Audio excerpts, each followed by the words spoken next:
आपने ऐसा क्या किया है जो आपका स्टैचू इधर है?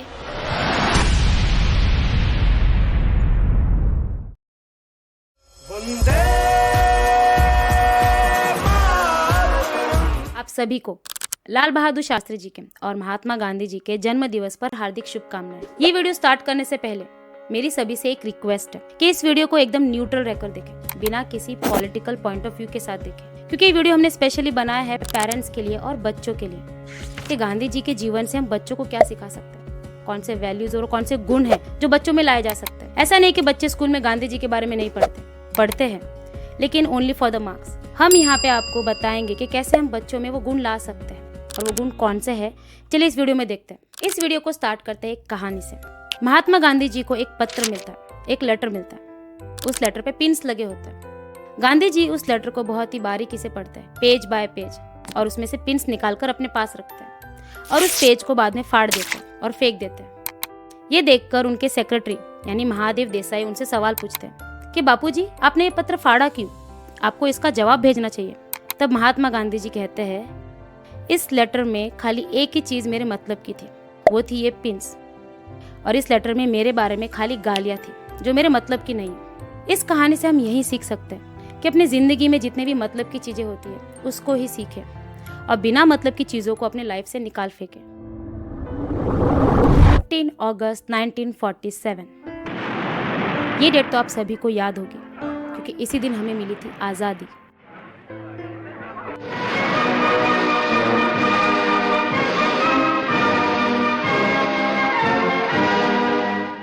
हमें आजादी मिली थी ब्रिटिशर्स से, जो कि हम पर 250 साल से रूल कर रहे थे। Long years ago, we made a tryst with destiny, and now the time comes when we shall redeem our pledge, not wholly or in full measure, but very substantially. At the stroke of the midnight hour, when the world sleeps, India will awake to life and freedom. ये आजादी सभी के लिए बहुत ही important है। इस freedom की बदौलत ही आप आज ये वीडियो देख पा रहे हो। लेकिन ये आजादी हमें एक दिन में नहीं मिली थी, इसके पीछे बहुत सारे सेक्रीफाइस है, बहुत सारे लोग शहीद हुए, तब जाकर हम आज फ्रीडम से जी पा रहे हैं। स्कूल में तो आपने पढ़ा ही होगा आजादी की लड़ाई के बारे में। सबसे पहली लड़ाई लड़ी गई 1857 में, जिसको 1857 रिवॉल्ट के नाम से भी जानते हैं। चलो तैयार हो जाओ, वक्त आ गया लड़ने का, आजाद होने का। क्या हुआ मंगल भैया? आप सभी को पता होगा मंगल पांडे, जो कि एक ब्रिटिश सिपाही थे, लेकिन वो सबसे पहले ब्रिटिशर्स के खिलाफ लड़े और उनकी ही वजह से 1857 का सबसे पहला विद्रोह हुआ। उठाओ अपनी बंदूकें और लड़ो, लड़ो अपनी आजादी के लिए, लड़ो एक बार अपने आप के लिए। 1857 के बाद भारत भर में अलग अलग जगह पर बहुत सारे प्रोटेस्ट हुए, लेकिन वो सभी नाकामयाब रहे। कभी आपने सोचा है कि सबसे पहला रिवॉल्ट 1857 में हुआ था, तो हमें आज़ादी पाने के लिए 90 साल क्यों लग गए? इसके पीछे दो वजह है। सबसे पहली वजह, इन सभी रिवॉल्ट्स में या इन सभी प्रोटेस्ट में कोई एकता नहीं थी, और दूसरी वजह ये है इनको कोई लीडर नहीं मिला या सही गाइडेंस नहीं मिला, इसलिए सारे रिवॉल्ट्स असफल रहे। अब बात करते हैं गांधी जी की। 1915 में गांधी जी साउथ अफ्रीका से इंडिया लौटे, और जब वो लौटे उन्होंने इस आज़ादी की लड़ाई को एक अलग ही रूप दिया। मोहनदास से महात्मा तक का सफर। इस सफर में दो चीजें माइलस्टोन बनकर सामने आई। सबसे पहला था मॉरल लीडरशिप और दूसरा है नॉन वायलेंस यानी अहिंसा। मॉरल लीडरशिप, आप सभी इस बात को जानते ही होंगे कि महात्मा गांधी जी लॉयर थे और लंदन में लॉ की पढ़ाई करने के बाद वो साउथ अफ्रीका गए 1 साल के लिए। वहां पर उन्हें बैरिस्टर की जॉब ऑफर हुई थी। एक बार वो ट्रेन से सफर कर रहे थे, उनके पास फर्स्ट क्लास का टिकट था।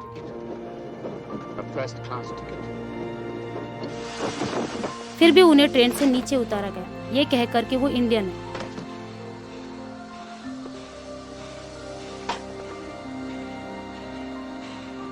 इस रंग भेद और भेदभाव के खिलाफ उन्होंने लड़ाई लड़ने की ठान ली, लेकिन अहिंसा के साथ।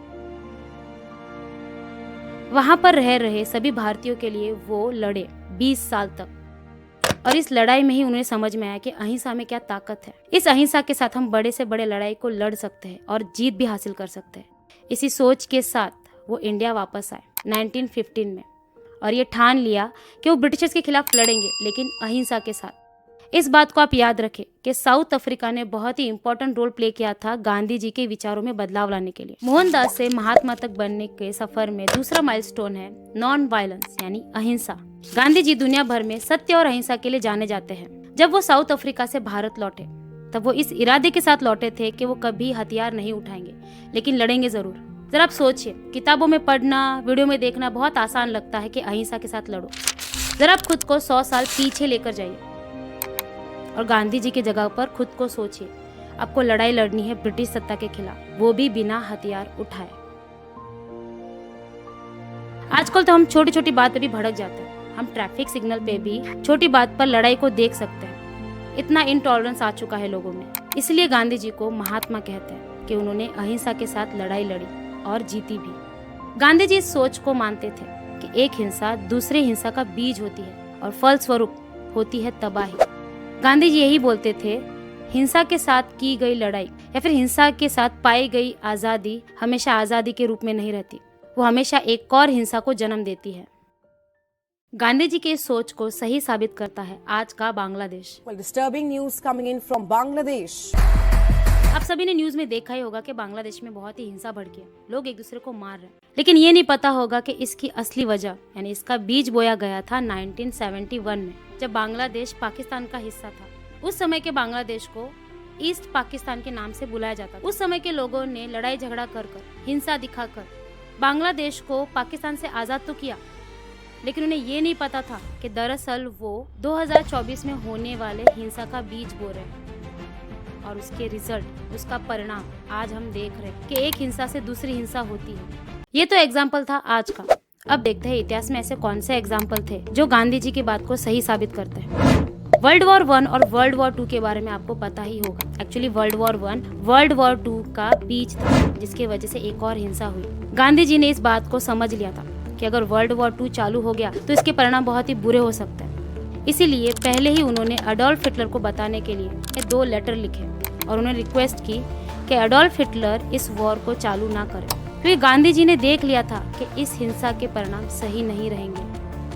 और आप सभी को पता है इसका परिणाम ये था कि दुनिया भर के 3% पॉपुलेशन खत्म हो चुकी थी। ये गांधी जी ने पहले ही देख लिया था और उन्हें पता था हिंसा का परिणाम हिंसा ही होता है। अब आज का ही एग्जाम्पल ले लीजिए, रशिया और यूक्रेन के बीच में वॉर चल रही है। मान लीजिए इन दोनों में से कोई जीत भी जाए, लेकिन वो जीत एक बीज रहेगा दूसरे हिंसा के लिए, क्योंकि ये जीत पाई गई है हिंसा के साथ ही। गांधी जी बहुत ही गहराई के साथ सोचते हैं और उन्हें पता था कि हिंसा के परिणाम सही नहीं रहते। यही बात हिटलर समझ नहीं पाए और उस वॉर के साथ ही उन्हें कुछ मिला भी नहीं। लेकिन कुछ ऐसे इतिहास में लोग हैं जिनको ये बात समझ चुकी थी। वो लोग गांधी के वक्त के पहले आए थे, जैसे कि सम्राट अशोक। सम्राट अशोक ने पूरे भारत भर पे अपना राज चलाया था। उन्होंने हिंसा के साथ पूरे भारत को जीत लिया था। जब उनकी लड़ाई कलिंग राज्य से हुई तब उन्होंने समझ आया कि हिंसा से कुछ हासिल नहीं होता और उन्होंने अहिंसा का मार्ग अपनाया। और वही उनके अहिंसा के प्रति विचार, मानवता के प्रति उनके बदलाव आज हम तिरंगा में देख सकते हैं, अशोक चक्र के रूप में। अशोक चक्र के जो 24 स्पाइक्स है वो इसी बात का सिंबल है कि मानवता और अहिंसा के साथ हमें जीना चाहिए। यही सारी गांधी जी के विचार गांधी जी को आज महात्मा कहते हैं। और गांधी जी को सबसे पहले महात्मा की उपाधि दी थी रविंद्रनाथ टैगोर ने, जिन्होंने राष्ट्रगीत की रचना की थी। ये तो मेरी अधूरी कहानी थी, और भी बहुत कुछ है जो तुम मेरे जीवन से सीख सकते हो। कौन बोल रहा है? मैं मोहनदास करमचंद गांधी। इस वीडियो के हमने 2 पार्ट किए। पहले पार्ट में हमने बताया था कि गांधी जी महात्मा कैसे बने, और इसकी दूसरे पार्ट में हम बताएंगे कि गांधी जी के कौन से वो लाइफ लेसन है जो बच्चों को सिखा सकते हैं। उस वीडियो की एडिटिंग और स्क्रिप्टिंग हमने इसी तरह की है ताकि बच्चे भी अपने पेरेंट्स के साथ देख सकें। अगर ये वीडियो आप लेट देख रहे हो तो उसके लिंक हमने